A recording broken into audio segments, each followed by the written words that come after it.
तो आज पहले हम देखते हैं कि किस तरह से हम वैल्यू रीड करेंगे। रीड करने के लिए वही रो वेरिएबल हमने लिया, आर वेरिएबल लिया जिसमें integer input, number of rose,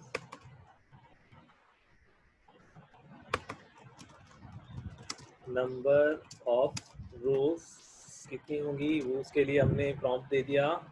then column के लिए सी वेरिएबल डिक्लेयर किया, इंटीजर टाइप की वैल्यू रीड करेंगे, इनपुट मेथड का यूज करेंगे।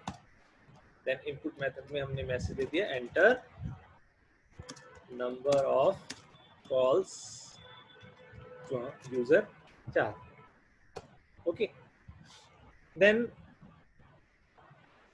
हम क्या करेंगे, अब यहाँ पर एक मैट्रिक्स या एक सिंपल एक लिस्ट बना लेंगे। अब उसको फिर हम नेस्टेड लिस्ट में कन्वर्ट करें।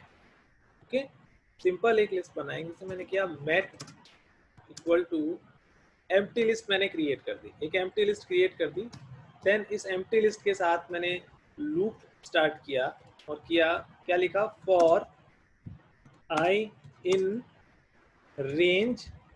सबसे पहले जो मैं रेंज लिखूंगा वो मेरी रेंज होगी किसके लिए, रो के लिए। कितने नंबर ऑफ रोज हैं उनके लिए। अब एक बात और देखना, इसमें मैं क्या करूंगा, रो वेरिएबल के नाम से एक एम्प्टी लिस्ट और डिक्लेयर कर दूंगा। एक एम्प्टी रो बना दिया, ठीक है, ब्लैंक रो बना दिया। देन फिर फॉर जे इन रेंज मैं लिखूंगा जितने मुझे number of columns, C variable. ये समझ में आया, आर और सी हमारे लाइन नंबर 1 और 2 से डेटा लेकर आएंगे और उतना ही हमने लूप चला दिया। ओके, और सी के साथ में हम क्या करेंगे, अब मैं एक वैल्यू रीड करता हूँ। मैं लिखता हूँ वेल इक्वल टू, सिंपल एक वैल्यू रीड करूंगा। और मैं वैल्यू रीड करने के लिए क्या लिखूंगा, इंटीजर टाइप की वैल्यू होगी इनपुट, जो इनपुट मेथड हम यूज कर रहे थे पहले भी वही। अब इस वेल वेरिएबल को मैं पहले अपने रो लिस्ट में अपेंड करा दूँ। और जब भी हमें अपेंड कराना होता है तो हम देख चुके हैं, ये सिंपल अपेंड कराने के लिए मेथड क्या होता है, रो डॉट अपेंड, और जो वैल्यू मैं लिख रहा हूँ ये क्या होगा, लास्ट में जाके ऐड हो जाएगी, लास्ट में जाके अपेंड हो जाएगी। ओके, इस तरह से क्या होगा, अपनी एक आप जो आउटर लूप है एक बार आप उसको चेक ना करें, उस पर ध्यान ना दें। आप ये समझिए कि लाइन नंबर 7 से ही कोड लिखा हुआ है और हमारा आर वेरिएबल है ही नहीं, हमारा सी ही वेरिएबल है। तो ये एक बार ये देखोगे तो आपको क्या पता लगेगा कि रो नाम की एक हमारी ब्लैंक लिस्ट बनी, और उस रो नाम की ब्लैंक लिस्ट में मैंने नंबर ऑफ वैल्यूज रीड करी। और कितनी नंबर ऑफ वैल्यूज रीड करी, जितनी मेरे पास सी वेरिएबल की वैल्यू थी। यूजर ने कहा कि मुझे 3 कॉलम चाहिए, तो 3 वैल्यूज कंटिन्यूसली लूप में रीड होंगी और इस वेल वेरिएबल में असाइन होगी। फर्स्ट वैल्यू वेल वेरिएबल में असाइन होगी, फर्स्ट वैल्यू को अपेंड कर देंगे सिंपल लीनियर लिस्ट में। फिर सेकंड वैल्यू असाइन होगी वेल में, और वेल के साथ अपेंड मेथड लगा के हम रो के अंदर सेकंड वैल्यू असाइन कर देंगे, अपेंड करा देंगे। ऐसे ही थर्ड वैल्यू अपेंड करा देंगे। इस तरह से हमारे पास क्या होगा, एक रो क्रिएट हो जाएगी, एक रो क्रिएट हो जाएगी। और इस रो को फिर हम जो हमारा मैट, जो हमने यहाँ बाहर जो मेन मैट्रिक्स हमारी है, मेन जो हमारी लिस्ट है, इसमें आप इसको अपेंड करा देंगे। आप क्या लिखेंगे, मैट डॉट अपेंड, और इसमें मैं वैल्यू ना लिख के मैं क्या लिखूंगा, रो। और रो क्या है हमारा, रो एक लिस्ट है। तो अगर आप इस स्टेटमेंट को, स्टेटमेंट नंबर जो लाइन नंबर 11 पर जो स्टेटमेंट लिखा हुआ है, इसको समझने की कोशिश करना। इसका मीनिंग क्या है कि मेरी जो लिस्ट है मैट, उस लिस्ट में एक और लिस्ट अपेंड हो जाए, और उस लिस्ट का नेम क्या है, रो। समझ में आई बात, कि मैट लिस्ट में एक लिस्ट अपेंड हो जाए तो क्या हो गया, नेस्टेड लिस्ट बन जाएगी, है ना, यही हमें चाहिए। ओके, अब ये काम कब तक होता रहेगा, जब तक आपने जितनी आपने नंबर ऑफ रोज लिखी है उतनी बार लिस्ट बनेगी, वो लिस्ट अपेंड होगी। हमारी मैट में फर्स्ट टाइम पर रो आई की वैल्यू होगी, जैसे अपने पास सपोज कीजिए आपने रेंज दिया, रो की वैल्यू दी है आपने 2, तो स्टार्ट होगा 0 से लेस देन 2, मतलब 2 टाइम्स रन होगा। तो फर्स्ट रो अपेंड होगी। ऐसे ही जब सेकंड टाइम रन होगा, रन होगा तो फिर एक हमारी रो नाम की एक एम्प्टी लिस्ट क्रिएट होगी। उस एम्प्टी लिस्ट में हम वैल्यू रीड करेंगे। वैल्यू रीड करने के बाद फिर उस एम्प्टी लिस्ट को हम अपेंड, उस वैल्यूज को हम अपेंड करवा देंगे रो नाम की हमारी लिस्ट में, और उस रो नाम की लिस्ट को फिर से हमने अपनी मैट में अपेंड करवा दिया, तो 2 लिस्ट हमारी अपेंड हो जाए। ये समझ में आया? तो जब भी मुझे रीड करना है मैट्रिक्स को, मतलब 2D एरे को रीड करना है, 2D लिस्ट को अगर रीड करना है तो इस तरह से रीड करेंगे। तो एक बार थोड़ा सा हम इस बात को मैसेज में और लिख देते हैं कि मैंने लिखा मैट डिक्लेयर हुआ, मैट 1 बता दो, मैट 1 लिख देता हूँ, और ताकि ये काम आगे भी चलता रहे हमारा मैट 1। और यहाँ मैसेज कर देते हैं print enter values for first matrix. अगर मैं इसको प्रिंट कराऊं, अब प्रिंट कराने के लिए तो जो सिंपल हमारा काम था वही था क्या कि मैं लिखता हूं print mat 1 for i in range, हमारे rows for j in range C, then यहाँ कोई वैल्यू अपेंड या इनपुट नहीं करनी, हमें सिंपल प्रिंट करना है। प्रिंट किया और क्या प्रिंट करेंगे, मैट 1 का पहले आई और फिर जे, ith और jth एलिमेंट प्रिंट कर, देन एंड इक्वल टू, और जैसे ही कॉलम हमारी रो एक कंप्लीट हो जाती है प्रिंट ब्लैंक। एक बार मैं इस कोड को रन कर रहा हूँ, फिर आपके डाउट लेकर आएंगे, डाउट के साथ आएंगे कि अगर आपको कुछ प्रॉब्लम है, कुछ चीज़ समझ में नहीं आ रही तो आप बताना मुझे। एक बार इस कोड को चेक करते हैं क्या ये रन हो रहा है सही से। ये फाइल का नाम क्या है यहाँ पे, matrix.py।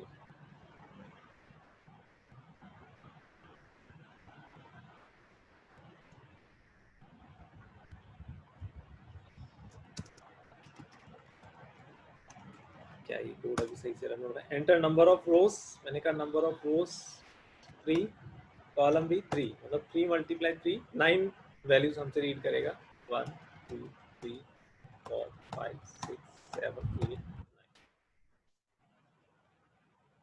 वो समझ में आ गया होगा 1 2 3 4 5 6 7 8 9। तो यहाँ क्या हुआ, पहले बस देखिए, पहले वेल वेरिएबल में 1 रीड किया, और उस 1 को हमारे पहले 1 वेल वेरिएबल में रीड हुआ यहाँ इस इनपुट से। ये तो यहाँ तक तो कोई दिक्कत नहीं होगी मुझे लगता है, अगर हो तो वो भी बता देना आप, ठीक है। वेल वेरिएबल में रीड हुआ और वो वेल वेरिएबल अपेंड कराया हमने रो में, और रो क्या है हमारा, एक लिस्ट है, ठीक है, लीनियर लिस्ट है। तो लीनियर लिस्ट में 1 ऐड हो गया। ऐसे ही फिर से ये लूप चला, क्योंकि हमने लिखा है कॉलम की वैल्यू 3 है, कॉलम में सी की वैल्यू 3 है, तो स्टार्टिंग फ्रॉम 0 लेस देन 3, तो 0 1 2 3 टाइम्स ये लूप रन करेगा। तो 3 टाइम्स लूप रन करेगा, 3 वैल्यूज रीड करेगा। 3 वैल्यूज रीड करने के बाद में ये लूप, ये जो लूप है ये टर्मिनेट होगा। 3 वैल्यूज रीड करने के बाद ये 9 से लेकर 11 तक का कोड हमारा टर्मिनेट होगा। टर्मिनेट होने के बाद इसके बाद इसको क्या मिला, हमने क्या लिखा है कि मैट 1 में, मैट 1 हमारा जो लिस्ट है उस लिस्ट में एक लिस्ट अपेंड कर दे। तो वो कौन सी लिस्ट अपेंड हो जाएगी हमारी, 1 2 3 लिस्ट अपेंड हो जाएगी। अच्छा, इस चीज को अगर मैं ऐसा प्रिंट ना करके, इस कोड को अगर मैं ऐसा प्रिंट ना करके मैं लिखता हूँ प्रिंट मैट 1, तो और क्लियर होगा आपको, अभी समझ में आ जाएगा जहाँ तक मुझे लगता है। नहीं आया तो फिर हम देखेंगे। और मैंने लिखा number of rose and columns, वही कोड, वही वैल्यू दे रहा हूँ, सेम वैल्यू। अभी आपको समझ में आया कि फर्स्ट रो रीड करी, उसको अपेंड करा, सेकंड रो रीड करी, उसको अपेंड कर दिया, थर्ड रो रीड करी, उसको अपेंड कर दिया और बाहर आ गया। उसके बाद में हमने या मैट्रिक्स फॉर्म में इसको प्रिंट करा। ओके, ये जो हमारा प्रिंट मैट 1 है, उससे क्या हुआ, हमारी जो मैट 1 लिस्ट है वो प्रिंट हो गई कि नेस्टेड लिस्ट बनी हुई है। ये एक मैट 1 लिस्ट के अंदर 3 लिस्ट अपेंड है। Okay, please raise your hand if you have any doubt. गलती कहाँ थी कल, समझ में आ गया सबको? बिकॉज जब हम रेप्लिकेट करते हैं तो एग्जैक्टली मेमोरी नहीं मिलती हमें, मेमोरी अलोकेट नहीं होती न्यू वेरिएबल्स को। कॉपी तो बन जाती है, मेमोरी अलोकेट नहीं होती। सेम रेफरेंस को, सेम मेमोरी लोकेशन को 3 अलग अलग वेरिएबल पॉइंट करते हैं, तो किसी भी लोकेशन पे आप चेंज करेंगे तो वो सेम इफेक्ट आ जाएगा। ठीक है, तो ये हमने देखा कि किस तरह से मैं मैट्रिक्स को रीड करता हूँ। आगे चलें, अभी समझ में आ गया कि मैट्रिक्स अब रीड कैसे हो गई। अगर मुझे मैट्रिक्स रीड करने के बाद, यस, अगर मुझे मैट्रिक्स रीड करने के बाद सेकंड मैट्रिक्स अब रीड करनी है और उनको ऐड करवाना है, ये हमारा आज का बेसिक टास्क है, वही हमारा कल का भी टास्क था। तो देखिए, मैंने लिखा अब यहाँ, अब थोड़ा सा चेंज कर देते हैं। Enter number of rose for first matrix, okay, number of calls for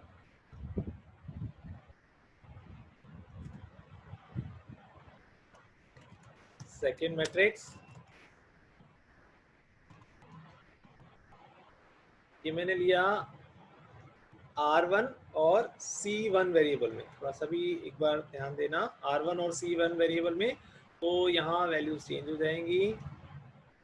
R1 और C1 समझ में आ रहा है नहीं? इसके बाद वही मुझे फर्स्ट को प्रिंट करना है, तो उसके जो रो एंड कॉलम होंगे वो उसके अकॉर्डिंग। ओके, देन सेम काम मैं क्या करूंगा, कॉपी पेस्ट कर दूंगा। R2 एंड C2 और ओके, यहाँ सेकंड की जगह फर्स्ट लिखूंगा। फर्स्ट मैट्रिक्स का कॉलम C1 और अब यहाँ सेकंड मैट्रिक्स का कॉलम और सेकंड मैट्रिक्स का रो। Okay, R1 R2 C2। Next हमें क्या करना है, ये फर्स्ट मैट्रिक्स हमें रीड करनी है और सेकंड मैट्रिक्स इसी तरह से रीड करनी है, लेकिन उससे पहले हमें कंडीशन चेक करनी होगी। वो कंडीशन क्या थी कि अगर दोनों के दो मैट्रिक्स एडिशन तभी पॉसिबल है, जो हमने कल बताया था, बात हुई थी कि रो, दोनों मैट्रिक्स के रो और कॉलम, नंबर ऑफ कॉलम्स और नंबर ऑफ रोज, या हम कहें कि रोज का साइज और कॉलम का साइज इक्वल होना चाहिए, तभी एडिशन पॉसिबल है, नहीं तो एडिशन पॉसिबल नहीं है। तो हम उस कंडीशन को पहले लिखेंगे, तो क्या लिखेंगे, if row 1 equal to row 2 and C1 equal to C2, यही होता है। अगर ऐसा है तब तो मैं मैट्रिक्स रीड करने का काम करूंगा, अगर नहीं है तो मैट्रिक्स रीड नहीं की जाएगी। क्या होगा, यूजर को मैसेज दे दिया जाएगा। क्या मैसेज दिया जाएगा, एडिशन इज नॉट पॉसिबल। जैसे मैं लिखता हूं, else print this operation is not possible.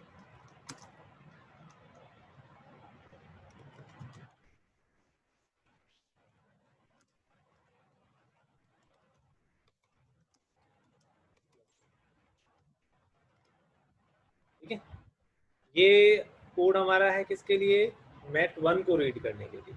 इस कोड को मैं कॉपी नहीं करूँगा, मैं क्योंकि मुझे फिर से एक्सप्लेन करना है तो मैं आपको एक्सप्लेनेशन होनी चाहिए। तो मैट 2 डिक्लेयर किया, समझते जाना साथ के साथ। तभी मैट 2 डिक्लेयर किया, एक लिस्ट एम्प्टी लिस्ट बनी, print enter values for second matrix.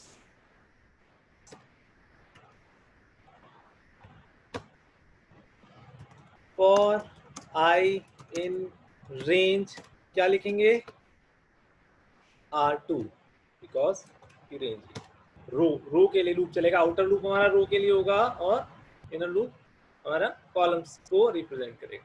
Then वही मैं रो वेरिएबल फिर से डिक्लेयर कर देता हूँ, for j in range C2। Okay, then वही वेल वेरिएबल मैंने लिया, वेल वेरिएबल में इंटीजर वैल्यू रीड की। अगर मैं वेल वेरिएबल का यूज ना करूं तो भी काम चल सकता है। वो कैसे होगा, रो डॉट अपेंड इंट इनपुट।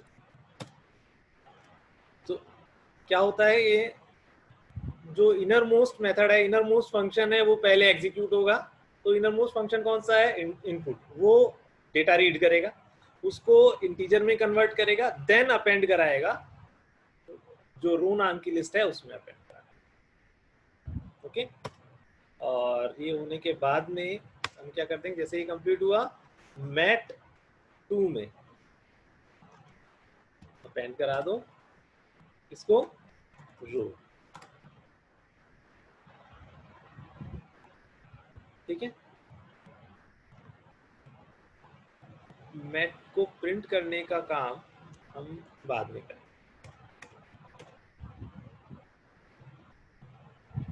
मतलब मैं दोनों डेटा को बाद में प्रिंट करवाता हूँ। जैसे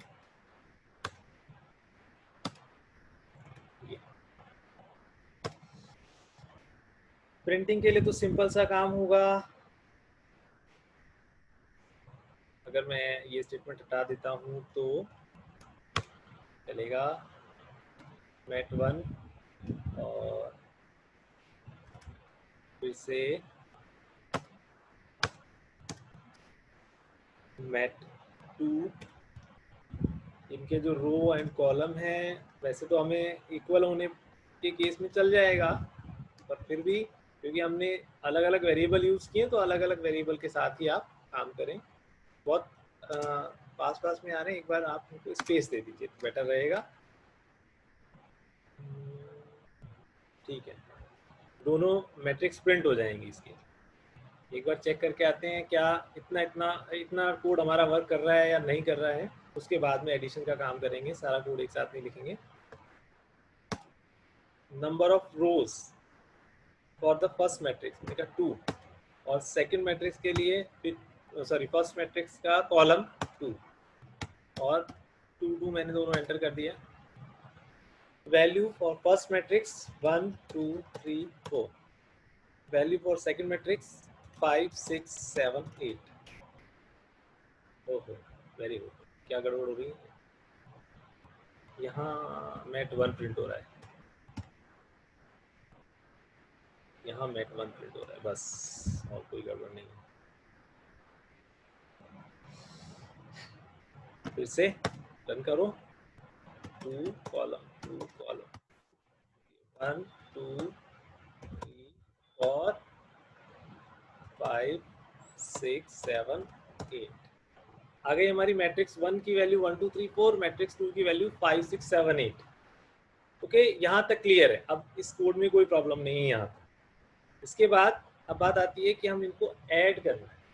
अब फिर से वही क्वेश्चन आ गया कि जब ऐड करोगे, अब ऐड करने के लिए अपेंड तो करेंगे नहीं हम, क्योंकि अपेंड के केस में क्या होगा, नई वैल्यू ऐड करनी है, मतलब अपेंड के केस में तो इनपुट लोगे और फिर उसको ऐड करवाओगे। तो एक अलग हमारे पास एक स्टेटमेंट और होता है जिसका हम यूज करते हैं,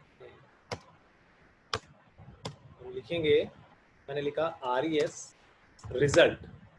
रिजल्ट एक मैट्रिक्स में बनाऊंगा और इसमें लिखूंगा मैं 0 फॉर x इन रेंज, ध्यान देना सभी यहाँ पे, C1 for y in range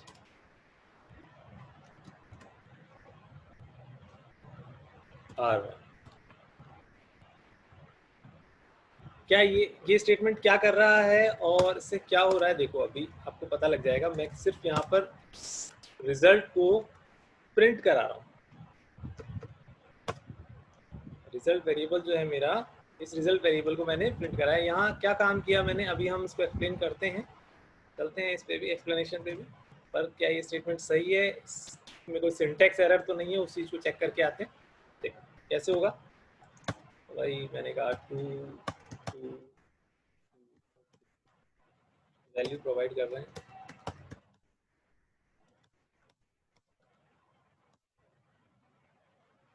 0 से हमारी मैट्रिक्स इनिशियलाइज हो गई, 0 से मैट्रिक्स इनिशियलाइज हो गई है। अभी यहाँ मैंने कोई रेप्लिकेट ऑपरेटर का यूज नहीं किया, इसलिए सेम मेमोरी लोकेशन को ये पॉइंट नहीं कर रहे हैं। इसके लिए अलग अलग लिस्ट बनी है, 2 लिस्ट बनी है, और वो दोनों लिस्ट हमारी अपेंड हो गई हैं किसी एक लिस्ट के अंदर, और वो लिस्ट का नाम क्या है, हमारा मेन लिस्ट का नाम क्या है, RES। अभी काम कैसे हुआ देखो आप, पहले तो ये है समझने वाली बात कि यहाँ 0 कैसे आया, बिकॉज मैंने यहाँ 0 लिखा। अगर मैं यहाँ पर 1 लिख दूंगा, 10 लिख दूंगा, मतलब मुझे कौन से नंबर से इनिशियलाइज करना है वो बात है। मैंने इनिशियलाइज कराया, अब की बार मैं 1 लिख कर आया हूँ, ध्यान देना सभी।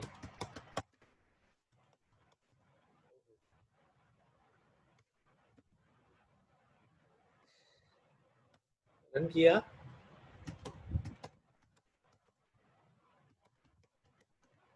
First matrix, second matrix.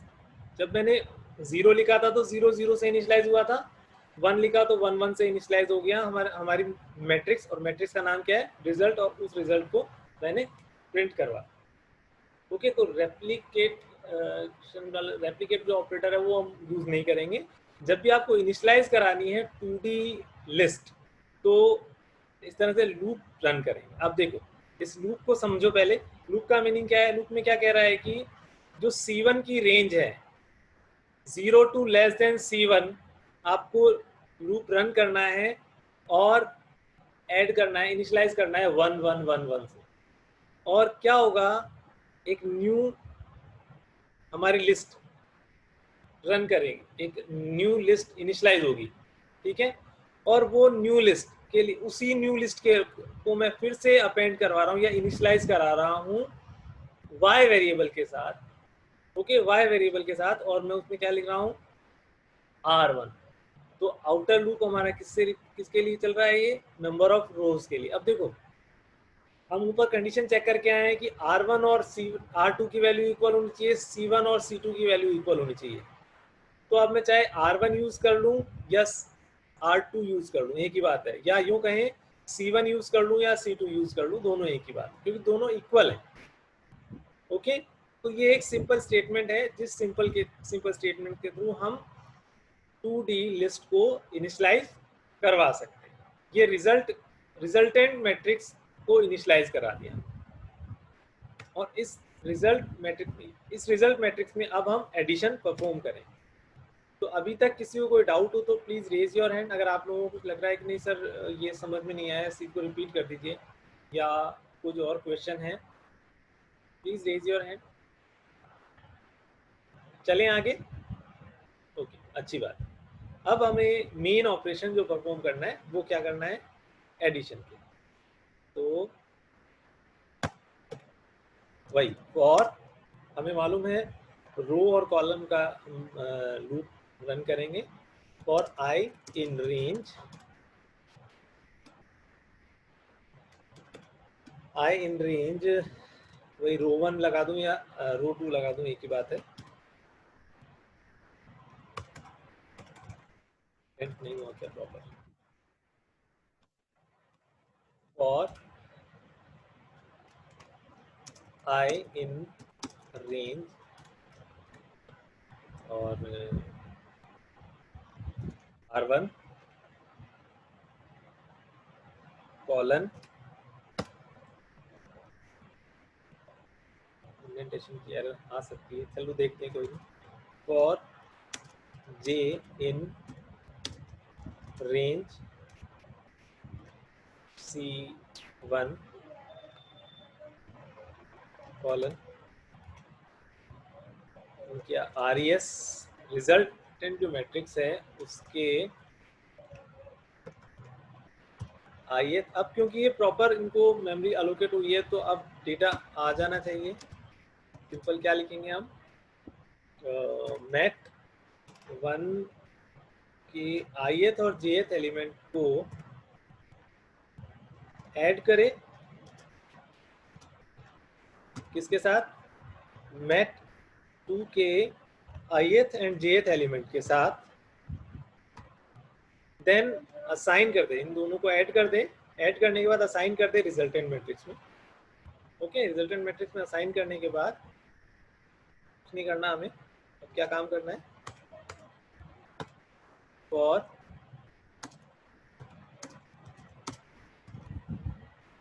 Range print कराना है इसको, for J in range C1 then print, क्या प्रिंट करें, वैल्यू ऑफ रिजल्टेंट मैट्रिक्स का ith and jth element print हो जाए, then use end keyword with a space, और जैसे ही कंप्लीट रो प्रिंट हो जाए एक blank print for new line. देखते हैं, इंडेंटेशन की प्रॉब्लम हो सकता है आ जाए अभी, बाकी देखते हैं, बाकी सही है।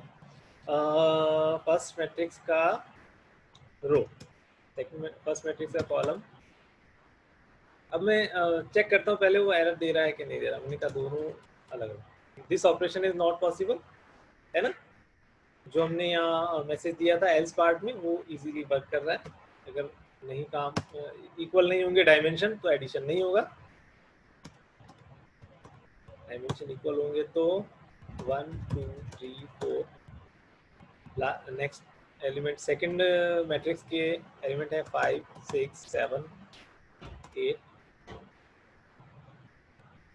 तो क्या हुआ, 1 + 5 = 6, 2 + 6 = 8, 3 + 7 10, 4 + 8 12, ये हमारा रिजल्टेंट मैट्रिक्स आ गया। अब इसको थोड़ा रिजल्ट को और अच्छे से हम लिखना चाहें जैसे वो हम लिख सकते हैं, ये ऐड होने के बाद हम क्या लिखें, प्रिंट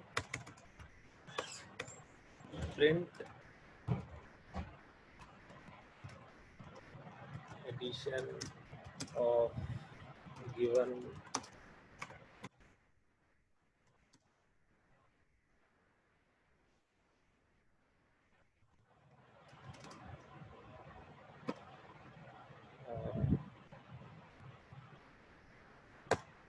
यहाँ इस रिजल्टेंट मैट्रिक्स जो हमारी बन रही है इसको हमने प्रिंट करा रखा है, इसकी कोई ज़रूरत नहीं है, तो ये हमारा काम हो गया। अब मैं इसको चाहे फिर से दूसरे डायमेंशन के साथ चेक करना चाहूँ तो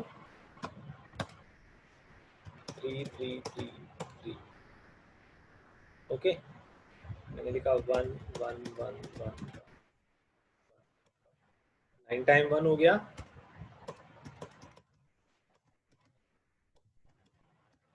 देन आप देख रहे हैं फर्स्ट मैट्रिक्स सेकंड मैट्रिक्स और एडिशन ऑफ, ओके। किसी को कोई डाउट हो तो प्लीज रेज योर हैंड, अभी मैं ये कोड आप लोगों को चैट विंडो पर दे रहा हूँ, तो